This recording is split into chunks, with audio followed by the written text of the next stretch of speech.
ସୁସ୍ଥ ରହିବା ପାଇଁ ଡାଏଟ୍ କୁ ଫଲୋ କରିବା ବହୁତ ସିମ୍ପଲ, ବହୁତ କିଛି କରିବା ଦରକାର ହେବ ନାହିଁ। ଯାହା ବି ଜିନିଷ ଆମ କିଚେନରେ ଅଛି, ଯାହା ବି ଆମେ ବନେଇକି ଖାଉଛେ, ତାକୁ ଟିକେ ଆମେ ପରିବର୍ତ୍ତନ କରି ଯଦି ଖାଇବା ନା, ସଠିକ ସମୟରେ ସଠିକ ଉପାୟରେ ବନେଇ ଖାଇବା, ତାହେଲେ ଆମେ ସୁସ୍ଥ ରହିବା। ବିଭିନ୍ନ ପ୍ରକାର ସ୍ୱାସ୍ଥ୍ୟଗତ ସମସ୍ୟା ଆଉ ହେବ ନାହିଁ। ପ୍ରଥମତଃ ଖାଦ୍ୟକୁ ଚୋବେଇ ଚୋବେଇ ଖାଇବେ।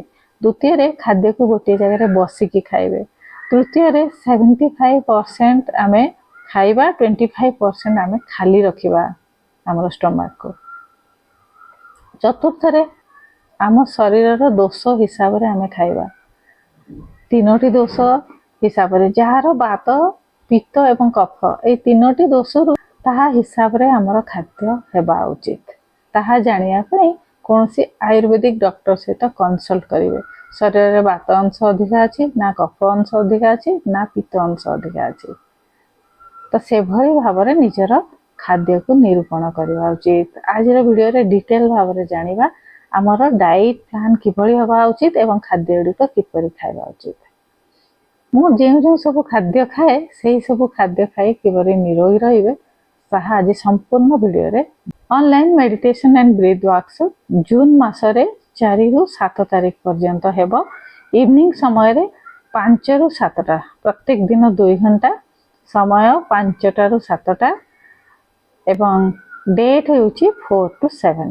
ଯେଉଁମାନେ ଜଏନ୍ କରିବେ ସେମାନେ ମେସେଜ କରିବେ। ସୁଦର୍ଶନ କ୍ରିୟା ଶିଖିବେ, ୟୋଗା ଆଣ୍ଡ ମେଡିଟେସନ ଶିଖିବେ, ନଲେଜ ପଏଣ୍ଟ ଶିଖିବେ। ଚ୍ୟାନେଲରେ ନୂଆ ଅଛନ୍ତି ତ ସବସ୍କ୍ରାଇବ କରିଦେବେ ଏବଂ ଅଧିକରୁ ଅଧିକ ଭିଡ଼ିଓଟିକୁ ସେୟାର କରିବେ। ସୁସ୍ଥ ଶରୀର, ସୁସ୍ଥ ମନ ଏବଂ ଶାନ୍ତ ମନ ପାଇଁ ଖାଦ୍ୟ ଗୋଟେ ଇମ୍ପୋର୍ଟାଣ୍ଟ ରୋଲ ପ୍ଲେ କରେ।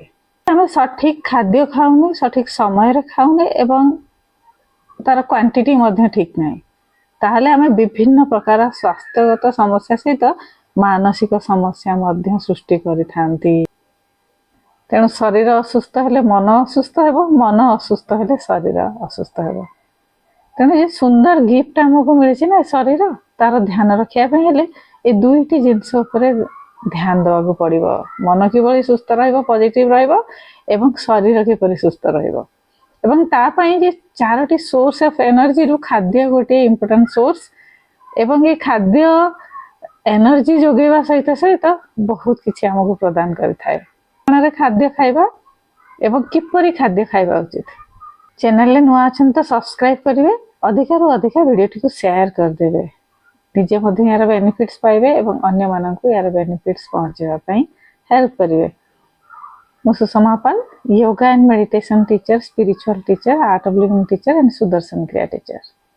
26 ମେରୁ ମର୍ଣ୍ଣିଂ ୟୋଗା ସେସନ ଆରମ୍ଭ ହେବ।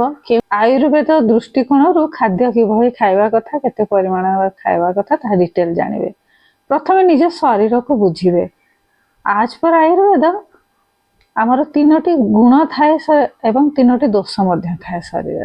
ଏ 3ଟି ଗୁଣ ହେଉଛି ତମ ଗୁଣ, ରଜ ଗୁଣ ଏବଂ ସତ୍ୱ ଗୁଣ। ସବୁଠୁ ହାଇଏଷ୍ଟ କ୍ୱାଲିଟି ଯେଉଁଟା ହେଉଛି ସତ୍ୱ ଗୁଣ। ଏବଂ ଏ ସତ୍ୱ ଗୁଣ ଡେଭଲପ ହେଲେ ଆମେ ପଜିଟିଭ ରହିପାରିବା। ସେ କ୍ୱାଲିଟି ବଢ଼ାଇବା ପାଇଁ ଏ ଧ୍ୟାନ, ଯୋଗ ଏବଂ ଖାଦ୍ୟ ଏବଂ ଆମର ସ୍ଲିପ୍ ମଧ୍ୟ ଏବଂ ମେଡିଟେଟିଭ ମାଇଣ୍ଡ ମଧ୍ୟ ଆମକୁ ହେଲ୍ପ କରିଥାଏ ସତ୍ୱ ଗୁଣକୁ ବଢ଼ାଇବା ପାଇଁ। ରଜ ଏବଂ ତମ ଗୁଣ ଯଦି ଆମ ଶରୀରରେ ବଢ଼ିଥାଏ, ତାହେଲେ ଆମେ ଏ ଦିଗକୁ ଗତି କରିପାରନ୍ତି ନାହିଁ, ବିଚାର ମଧ୍ୟ କରିପାରନ୍ତି ନାହିଁ। ତେଣୁ ଇନିସିଆଲ ଷ୍ଟେଜରେ ୟୋଗା ଆସନ ଗୁଡ଼ିକ ହେଲ୍ପ କରେ, ଧ୍ୟାନ ହେଲ୍ପ କରେ ସତ୍ୱ ଗୁଣକୁ ବଢ଼ାଇବା ପାଇଁ। ପ୍ରଥମେ ଆସନ ଗୁଡ଼ିକ ପ୍ରାକ୍ଟିସ କରିବେ, ପ୍ରାଣାୟାମ କରିବେ, ଧ୍ୟାନ କରିବେ ଏବଂ ଖାଦ୍ୟ ଉପରେ ଧ୍ୟାନ ଦେବେ। ଦେନ୍ ମନ ପଜିଟିଭ ରହିବା ସହିତ ସହିତ ଏହି ସବୁ କାର୍ଯ୍ୟ କରିବା ପାଇଁ ପ୍ରୋତ୍ସାହନ ମଧ୍ୟ ମିଳେ। ତ 3ଟି ଦୋଷ ଆମର ଥାଏ ଶରୀରରେ। 3ଟି ଗୁଣ ବିଷୟରେ ଜାଣିଲେ, 3ଟି ଦୋଷ ହେଉଛି ବାତ, ପିତ୍ତ ଆଣ୍ଡ କଫ। 3ଟି ଦୋଷ ଯଦି ବାଲାନ୍ସ ହେଇ ଆମ ଶରୀର ରହେ, ସନ୍ତୁଳିତ ରହେ, ତାହେଲେ ଆମେ ସୁସ୍ଥ ରୁହନ୍ତି, ଶାନ୍ତ ରୁହନ୍ତି। ଯଦି ଏଇ 3ଟି ଭିତରୁ କୌଣସି ଗୋଟିଏ ଗୁଣ ଅଧିକା ହେଇଗଲା, ବାଲାନ୍ସ ବିଗିଡ଼ିଗଲା, ତାହେଲେ ଆମେ ଅସୁସ୍ଥ ହୋଇପଡ଼ନ୍ତି। ଫ୍ରେଶ ରନ୍ଧା ହୋଇଥିବା ଖାଦ୍ୟ, ଫ୍ରେଶ ୟୁଜ୍ କରୁଥିବା ଫ୍ରୁଟ୍ସ ଆଣ୍ଡ ସବଜି ଏବଂ ଗରମ ରହିଥିବା ଖାଦ୍ୟ, ତାଜା ଖାଦ୍ୟ ଯଦି ଆମେ ଖାଉଛନ୍ତି, ତାହେଲେ ଆମେ ସୁସ୍ଥ ରହିବା। ଏବଂ ପରିମାଣ ହେଉଛି ଆମ ଦୁଇଟି ହାତକୁ ଯୋଡ଼ି ଆମ ଆଞ୍ଜୁଳିରେ ଯେତିକି ଖାଦ୍ୟ ଆସେ ସେତିକି ଖାଦ୍ୟ ଡାଇଜେଷ୍ଟ କରିବାର କ୍ଷମତା ଅଛି ଆମର ପାଚନ ତନ୍ତ୍ରରେ। ତେଣୁ ଆମକୁ ସେତିକି ଖାଦ୍ୟ ଖାଇବା ଉଚିତ। ଗରମ ଖାଇବେ, ଥଣ୍ଡା ବାସି ଫ୍ରିଜରେ ରଖା ହୋଇଥିବା ଖାଦ୍ୟ 2-3 ଦିନର ଖାଦ୍ୟ ତାକୁ ଖାଇବେ ନାହିଁ ବିଲକୁଲ। ଅଳ୍ପ ବନେଇବେ, ଯେତିକି କନଜ୍ୟୁମ କରିପାରିବେ ଗୋଟେ ଦିନରେ ସେତିକି ହିଁ ଖାଦ୍ୟକୁ ବନେଇବେ। ଆମର ଶରୀରରେ ଥିବା ଜଠରା ଅଗ୍ନି ନ୍ୟାଚୁରାଲ ଡାଇଜେଷ୍ଟିଭ, ଯାହାଦ୍ୱାରା ଆମ ଖାଦ୍ୟ ହଜମ ହୋଇଥାଏ, ତାକୁ ପାଚନ କରିବା ପାଇଁ ଇଜି ହୋଇଥାଏ ଯେତେବେଳେ ଆମେ ଏଇ ତାଜା ଖାଦ୍ୟ ଗୁଡ଼ିକ ଖାଆନ୍ତି। ଏବଂ ଏହା ପ୍ରାକୃତିକ ଉପାୟରେ ହଜମ ହେବା ସହିତ ସହିତ ଶକ୍ତିବର୍ଦ୍ଧକ ହୋଇଥାଏ। କୌଣସି ମେଡିସିନ ଏଠି ୟୁଜ କରିବା ପାଇଁ ପଡ଼ିବ ନାହିଁ ଯେଉଁମାନେ ଡେଲି ନିଜ ଲାଇଫରେ ଏହି ନିୟମକୁ ଫଲୋ କରୁଛନ୍ତି। ଆଲସ୍ୟ ଲାଗିବ ନାହିଁ, ଥକା ଥକା ଅନୁଭବ କରିବେ ନାହିଁ, କାହିଁକି ନା ଖାଦ୍ୟରୁ ଯେତିକି ଶକ୍ତି ଆମକୁ ମିଳିବା କଥା ତାହା ସଫିସିଏଣ୍ଟ ଭରପୁର ମାତ୍ରାରେ ମିଳିଯିବ। ଏବଂ ଖାଦ୍ୟ ଖାଇବାର ଅଧଘଣ୍ଟେ ପୂର୍ବରୁ ପାଣି ପିଇବା ଉଚିତ ଏବଂ ଖାଦ୍ୟ ଖାଇବାର 2 ଘଣ୍ଟା ପରେ ପାଣି ପିଇବା ଉଚିତ। ଖାଦ୍ୟ ଖାଇବା ମଝିରେ ବହୁତ ଅଳ୍ପ ମାତ୍ରାରେ ପାଣି କିମ୍ବା ବଟର ମିଲ୍କ ୟୁଜ କରିବେ। ଦହି ନିଜ ଖାଦ୍ୟରେ ଖରା ଦିନରେ ନିହାତି ଭାବରେ ଖାଇବେ ଏବଂ ବଟର ମିଲ୍କ ଯଦି ରଖିବେ ତେବେ ଖାଦ୍ୟଟି ଭଲ ଭାବରେ ପାଚନ ହୋଇଯାଏ। ବ୍ରେକଫାଷ୍ଟ ହାଲକା ଫୁଲକା ଖାଇବେ, ଡିନର ହାଲକା ଫୁଲକା ଖାଇବେ ଏବଂ ଲଞ୍ଚରେ ହେଭି ମିଲ୍ ଖାଇପାରନ୍ତି, କାହିଁକି ନା ସେହି ସମୟରେ ଆମକୁ ପାଚନ କରିବା ପାଇଁ ଇଜି ହୋଇଥାଏ, କାହିଁକିନା ଶରୀର ଆମର ଆକ୍ଟିଭ ରହିଥାଏ, ଆମେ ସେଇ ସମୟରେ କାମ କରନ୍ତି ବେଶୀ, ତେଣୁ ମିଲ୍ଟି ଆମର ହଜମ କରିବା ପାଇଁ ଇଜି ରୁହେ। ବ୍ରେକଫାଷ୍ଟରେ ନ୍ୟୁଟ୍ରିସନ ଭରି ଥିବା ଭଳି ଖାଦ୍ୟ ଖାଇବେ, ଫ୍ୟାଟ୍ ଖାଦ୍ୟ ଅଳ୍ପ ଖାଇବେ ଏବଂ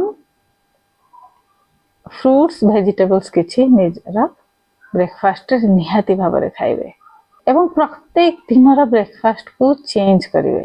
ଗୋଟିଏ ବ୍ରେକଫାଷ୍ଟ ରେଗୁଲାର ଖାଇବେ ନାହିଁ, ବିଭିନ୍ନ ପ୍ରକାର ବ୍ରେକଫାଷ୍ଟ ଖାଇବେ ତ ବିଭିନ୍ନ ପ୍ରକାର ନ୍ୟୁଟ୍ରିସନ ମଧ୍ୟ ପାଇବେ, ଭାଇଟାମିନ୍ସ ମଧ୍ୟ ପାଇବେ।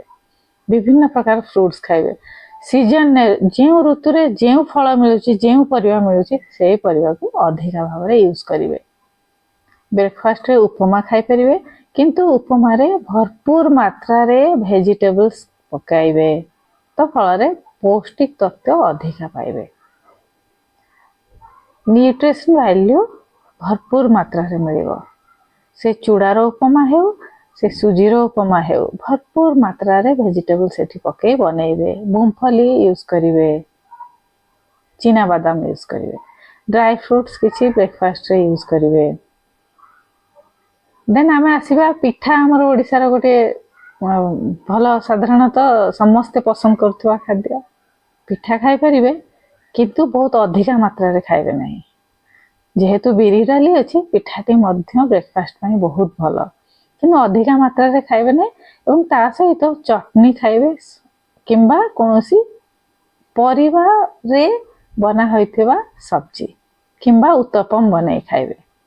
ଯେଉଁମାନେ ରୁଟି ଖାଇବାକୁ ପସନ୍ଦ କରନ୍ତି ସେମାନେ ରୁଟି ଖାଇବେ, ଗୋଟିଏ ରୁଟି କିମ୍ବା 2ଟି ରୁଟି ଖାଇବେ ଏବଂ ତା ସହିତ ସନ୍ତୁଳା ଭରପୁର ମାତ୍ରାରେ ସିଝା ହୋଇଥିବା ପରିବାରେ ସିଝା ହୋଇଥିବା କୌଣସି ବି ପ୍ରକାରର ତରକାରୀ କରିକି ବ୍ରେକଫାଷ୍ଟରେ ଯଦି ଖାଉଛନ୍ତି ପୁରା ଦିନ ଶକ୍ତି ପାଇବେ, ଏନର୍ଜି ପାଇବେ ପୁରା ଦିନ। ଅଧିକା ଭାବରେ ପରିବାକୁ ୟୁଜ କରିବେ, ତରକାରୀ ଅଧିକା ଭାବରେ ଖାଇବେ ଏବଂ ରୁଟି ଯଦି ବି ଖାଉଛନ୍ତି ରୁଟିକୁ ଚେଞ୍ଜ କରିବେ।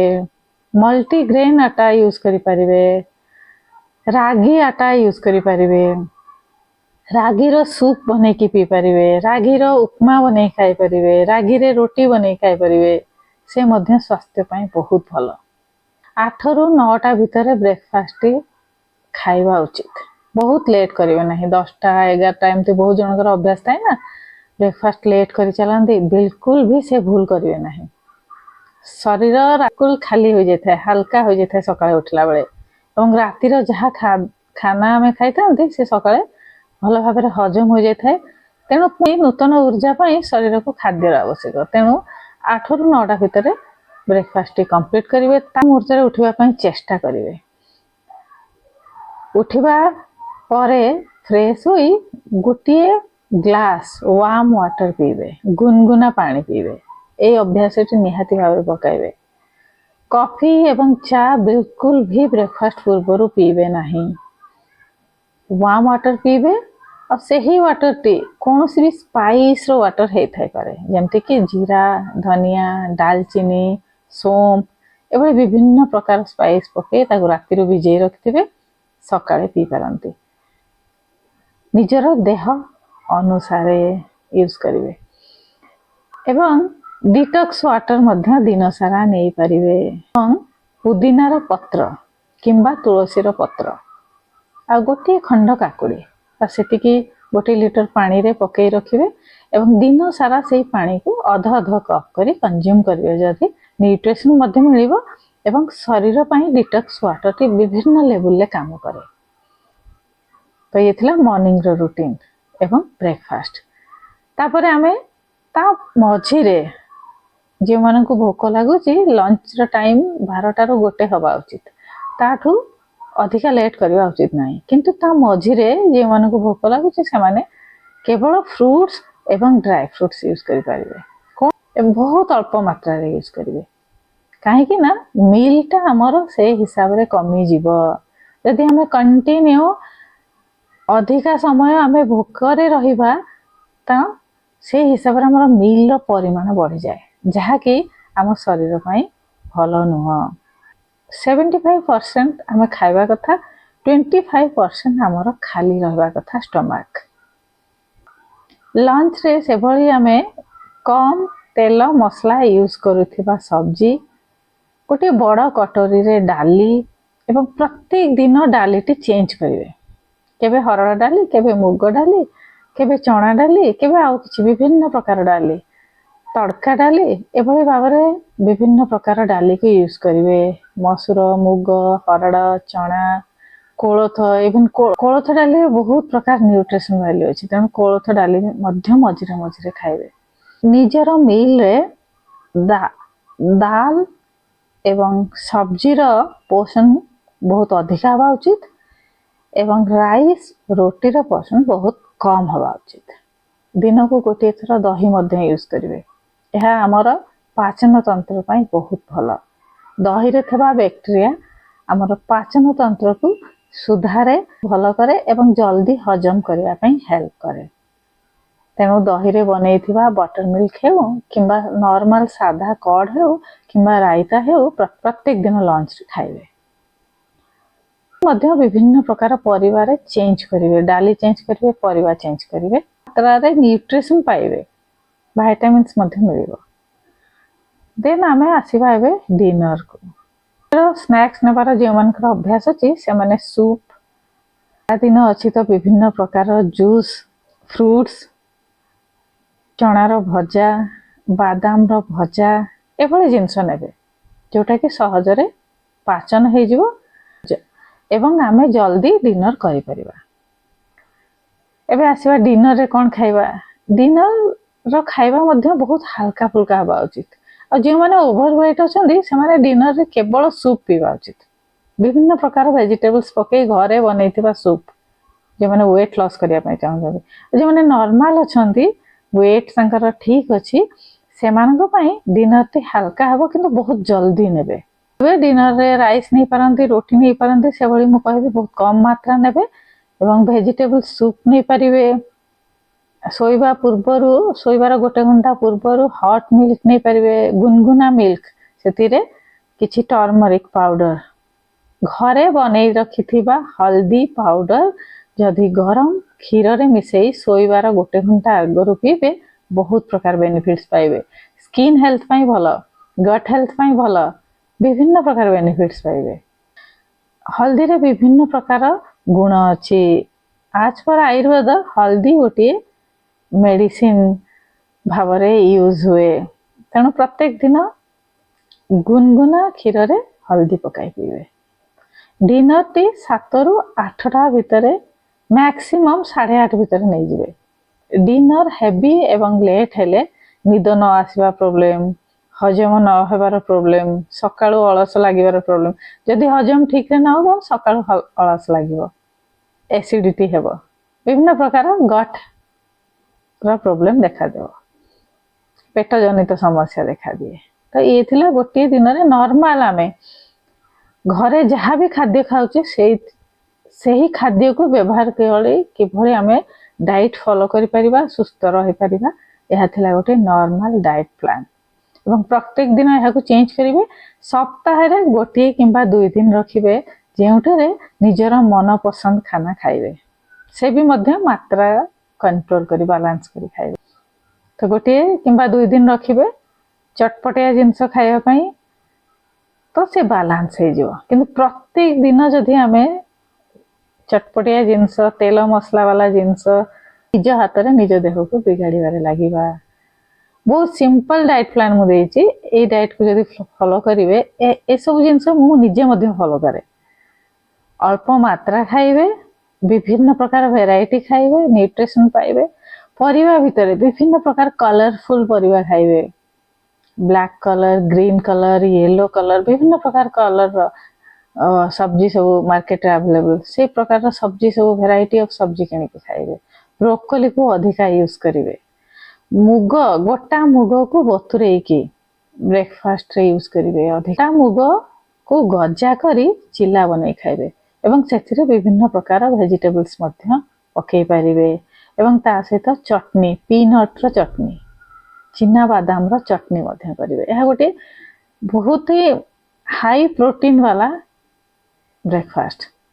अर्ली मॉर्निंग 7 o'clock भितर गोटे ग्लास वार्म वाटर पी देबे। 8 ରୁ 9 भितर ब्रेकफास्ट कंप्लीट करिवे एवं 12 ରୁ 1 भितर लंच टाइम हवा उचित एवं स्नैक्स टाइम 4 ରୁ 5 भितर हवा उचित। बहुत हल्का बिना ऑयल वाला स्नैक्स नवा उचित एवं डिनर टे हमर 7 ରୁ 8:30 भितर हवा उचित।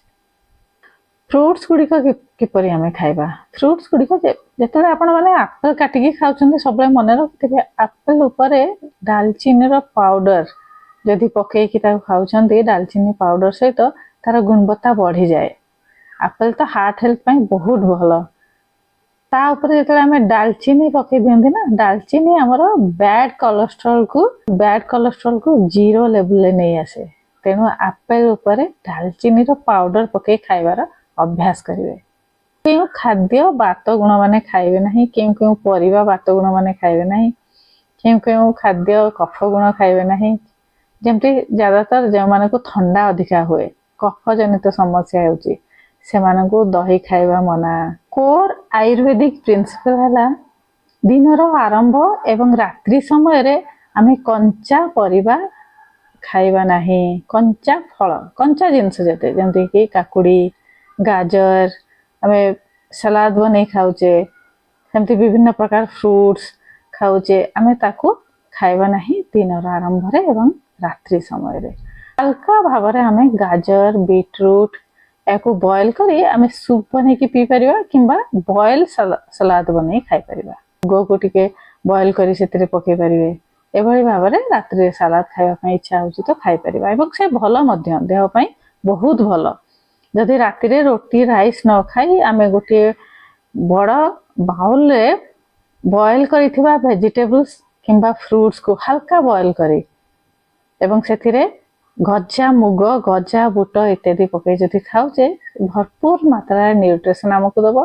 फैट आउ बनी आमे खाद्य सब बसिकी खाइबा। ठिया होई खाइबार अभ्यास को छाड़ी दियंतु। बसिकी खाद्य खाइबे तार बहुत गुडी कारण अछि काहे आमे बसी खाइबा उचित, ता गोटे अन्य वीडियो रे मु आलोचना करिवि।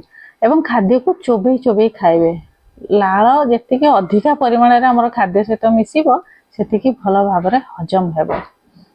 एवं 75% खाइबे, 25% खाली रखिबे। आमर खाद्य 3टी दोष हिसाब रे हेबा उचित, बात, पित्त एवं कफ। आम शरीर रे केउ जिनसटी अधिका अछि से भली आमर खाद्य हेबा उचित। आशा करूची ए सब टिप्स गुडी को फॉलो करिवे, सुस्थ रहिबे एवं से हिसाब रे आमर किचन में जहाँ हमें डेली बनाउचे ताको टिके हमें चेंज करी परिवर्तित करी खाइले हमें सुस्थ रहि परिबा एवं ठीक भाबरे सठिक भाबरे खाद्य हमें खाइ परिबा। Stay healthy, stay happy. ପୁଣି ଗୋଟିଏ ନୂତନ ଭିଡ଼ିଓ ନେଇ ଆସିବି ମର୍ଣ୍ଣିଂ 7 o'clock।